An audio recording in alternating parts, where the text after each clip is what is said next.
The White Wolf. The timber wolves around French Creek had gotten out of hand. There were so many wolves the farmers could not stop them from killing their cattle and sheep. So the state put a bounty on them. It would pay $110 for every wolf pelt he turned in.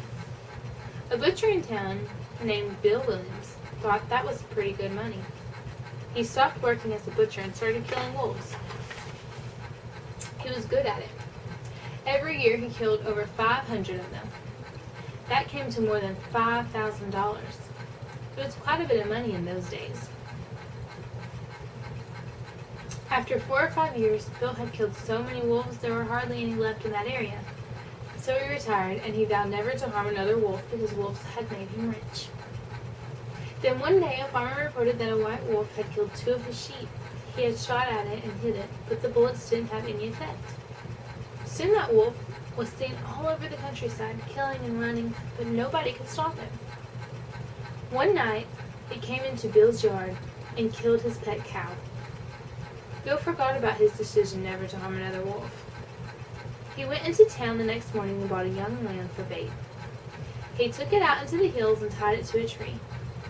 Then he backed off about 50 yards and sat down under another tree. With his gun in his lap, he waited. When Bill didn't come back, his friends started looking for him. Finally, they found the lamb. It was still tied to a tree. It was hungry, but it was alive. Then they found Bill. He was still sitting against the other tree, but he was dead. His throat had been torn open. But there was no sign of a struggle. His gun hadn't been fired, and there were no tracks in the soil around him. As for the white wolf, it was never seen again. The Haunted House. One time, a preacher went to see if he could put a haunt to rest at a house in the settlement. The house had been haunted for about 10 years. Several people had tried to stay there all night, but they would always get scared out by the haunt. So this preacher took his Bible and went to the house, went on in, built himself a good fire, lit a lamp, sat there reading the Bible. Then just before midnight, he heard something start up the cellar, walking back and forth, back and forth. Then it sounded like somebody was trying to scream and got choked off. Then there was a lot of thrashing around and struggling. And finally, everything got quiet. The old preacher took up his Bible again. But before he could start reading, he heard footsteps coming up the cellar. He sat watching the door to the cellar, and the footsteps kept coming. Closer and closer. He saw the doorknob turn, and when the door began to open, he jumped up and hollered, "What do you want?" The door shut back easy-like, and there wasn't a sound. The preacher was trembling a little, but he finally opened the Bible and read a while. Then he got up and laid the book on the chair and went to the mending pot. Then the haunt started walking again, and step, step, step, up the cellar stairs. The old preacher sat watching the door, saw the doorknob turn, and the door open. It looked like a young woman. He backed up and said, "Who are you? What do you want?" The haunt sort of swayed like she didn't know what to do. Then she just faded out.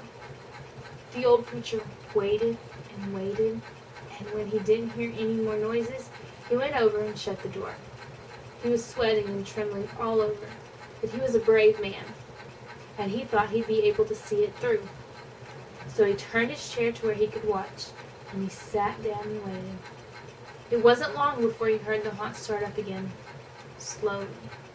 Step, step, step, closer and closer, step, step, and it was right at the door.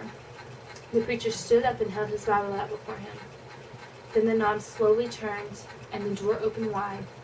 This time the preacher spoke quiet-like. He said, "In the name of the Father, the Son, and the Holy Ghost, Who are you, and what do you want?"